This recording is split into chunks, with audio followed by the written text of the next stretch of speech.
Welcome to This Isn't Call of Duty featuring Mad Jacko. This isn't Call of Duty. Aim up. Looking at the floor. 104 damage, Mr. 10 assists.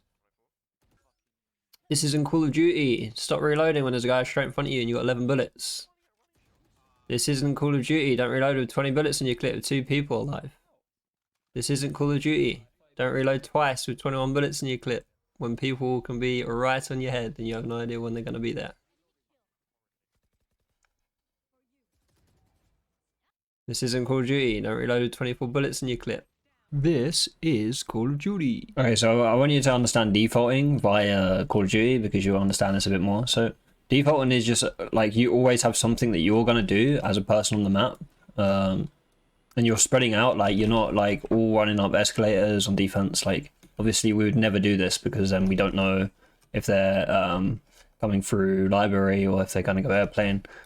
Like you'd never stack one side of the map. So explaining defaulting, I want you to understand, especially when you're a CT, like playing your life is important. Like you used to play red here, so you'd either come here and like chow like this, or you could rush through and come play this head glitch box here. Yeah, so this is how you'd play. You'd play quite defensive, like you might even lay here. I remember the fucking VOD is you laying here for about 10 minutes, or you come and lay in this corner here. So you're playing your life, yeah, you just don't want them to plant. But what you wouldn't do as a CT is come running up here, through here, shoot this glass out, and then play like this, or even swing this. Like, you understand why it's pointless. You can get shot here. There's no need to take this fight. If you die, like you've just lost the round. And similarly, if like I used to play eskies, so I'd come here and I'd jump onto this esky. I didn't do it anymore.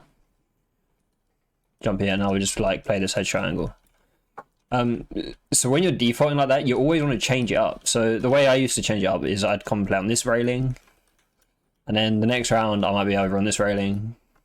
So you're not changing it a lot and you're still holding the same angle, but you're just changing what you're doing a little bit.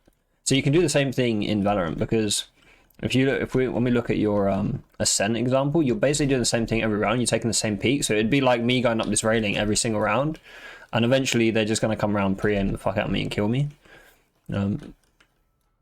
So I was always like changing here. Like sometimes I would even like come out and just rush out this angle and just lay like this. But you're just changing like the angle that you're holding. So I think by seeing it in Call of Duty, you probably understand it a bit better. Okay, so let's have a look at your defaulting here on Haven. And I promise I'm not replaying the same clip over and over again. This is literally your default in every single round. So the problem is that it's a really strong spot. It's a good place to default. But the problem is you do it every single round and then you become predictable. So what happens is you get Sova-died a few times here. You've been Sova-died and died the last round. So they clear you out and then you just keep dying on the same spot. So you just need to play that a little differently. Like maybe you start the round up there, or instead of starting the round up there, you start inside sandwich, like in the corner, and you're just peeking from a different direction. Or instead of holding at the top of short, you decide to walk down or use your Roomba. Just try and change the information that the enemy are being given so that they approach it differently and they don't always think you're in the same angle. The same goes for Ascent here. You're just doing the same default every time and you become predictable, so they start holding the orb so that when you eventually walk up, which you do if you don't see anyone, they just get a free kill on you. So again, you just need to change it up. Like Sage coming here and giving you slow orbs every now and then helps. You using your Roomba every now and then. But try and either not face peek this every round, or you can play like backside one round. Especially with the AWP, you could just take it out tree into mid for one round. Or you could just play elsewhere. Just try not to be predictable. But you need to change this default up a little bit. Like on Modern Warfare 3, you wouldn't always go to the stairs and take that fight, because otherwise you just end up getting predictable.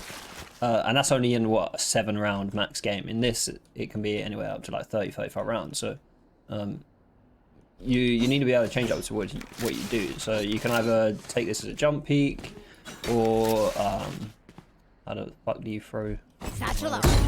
Oh my god, I didn't play this character. You could come up here.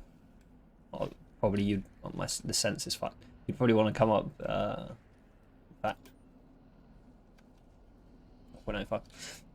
Come up here and play like this, or... probably go higher and probably play this angle. And do that one satchel if you're not retarded. Play this angle. If they have a Rainer, like, make sure you're not gonna get flash. So if they have a Rainer, ask your tree player to like shoot the flash for you. Or if they have another character, just play the angle like this. And then like if they Phoenix flash or Breach flash or Sky flash, it will probably miss you, and then you can just say the angle like that. Another spot you can play is like this, because this lets you help your tree player. You're also unpredictable. Not many people in low ranks use this spot, so you can easily get 1 or 2 before you die. Another really good spot is come up here and just play this angle like this. No one clears this, they just run across the switch and easy 1, and then you swing for the second, hopefully you get 2. Another way, obviously, you can put gen shit like this. This is all just defaults, but try and change this default a little bit. Just be safer in your defaults. And don't always be doing exactly the same default. Ask for someone to help you out, or just play up here. Play back here. A really good angle, actually, and I'll only ever do this in maybe 1 or 2 rounds, is if you just come up here at the start of the round and play the back of this, I pretty much always get 1 kill, because no one clears up here, so you get the first person that comes in, then you just fall off the back. And as Raze with movement, the fact that you're here, like, you're still safe, because if someone like throws a grenade at you, you can just do this and like come out, and now you're at these boxes. Like, you just come under hell. Like, just make sure make use of your utility to be able to play multiple angles. Okay, let's move on to entering, and on screen there's going to be a few examples. Key factors: you are a duelist. Your job is to enter to give your team space on the site. Make sure you are entering before your support players, like for example the Sage there. Tip number 2, when you are low HP, you have no utility, and a classic, your life is worth nothing. Go first and try and get your team to trade you. Letting like your Jet go in here and die when she had full HP was not worth it. So if you have nothing, go. Like if you've used all your utility, your life is now pretty much worthless. Here, this entry was bad because if you have a look at the minimap, your team are trying to go C, so you should have got with your team to try and enter onto site. This entry is better, like you fly in, but the problem is you go way too deep. Your RPG, like as much as you want to get a kill with it, it's a zoning device. It pushes the enemies away and lets your team get in. So just let that space happen. On this entry, your whole team goes and you kind of just chilling back and just not entering. Before you even enter, the round's won because someone else gets the kills for you. So if you've run out of utility, you have nothing on cooldown. You have to get kills to get your utility back. Just make sure you're going and your team are with you to trade.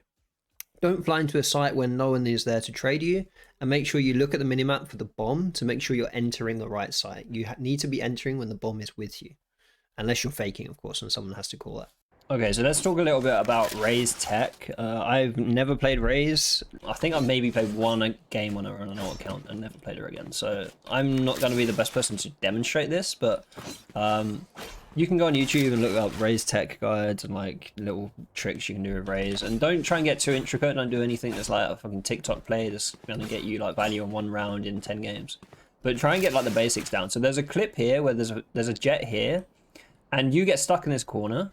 And then you swing out and you die, and then, but you win the round, someone trades you. But you had a satchel, and what you could have done, you should put this tech into your game, because I never really see you use it, but it's really good. It's just throwing a satchel like this, and it throws you out in the corner. And if the person's holding the angle tight, like their crosshair placement's going to be fucked, because they've now got to like ping across, and you come to a stop pretty quick. When you do this, like you can quite easily get the shot off in time. So try and add that piece of tech to your game, especially because I never see you do this one. But you just throw, and it can be pretty much anywhere as long as it's next to you. I think you can even go on the floor.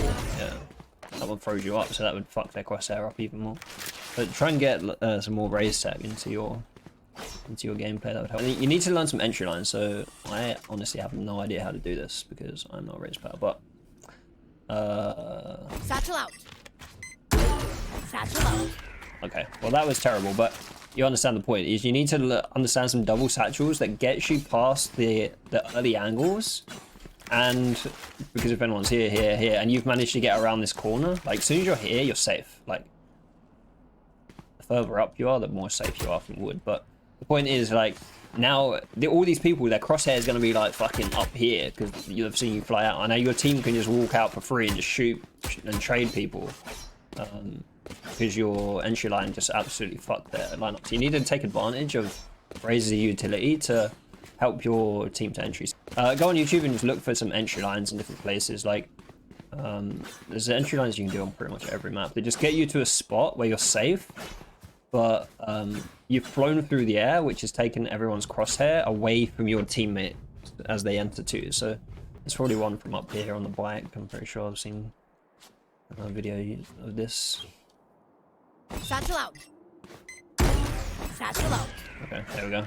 Not perfect, but again, if you can get to like a spot like this, you're pretty much safe. You're gonna have to like get ready to take a fight here. But even if you die, it doesn't matter because now your team's got in the site and they can trade, and then that's round one. Like your job is to get your team in the site safely by either distracting the enemy or flashing them, depending on which duelist you're playing. So just go on YouTube and spend like, I don't know, 30 minutes in a custom, just trying to get better at entry lines on different maps. Oh, no, hit my scroll wheel, fuck! Unbind your fucking scroll wheel and play with 1, 2, 3.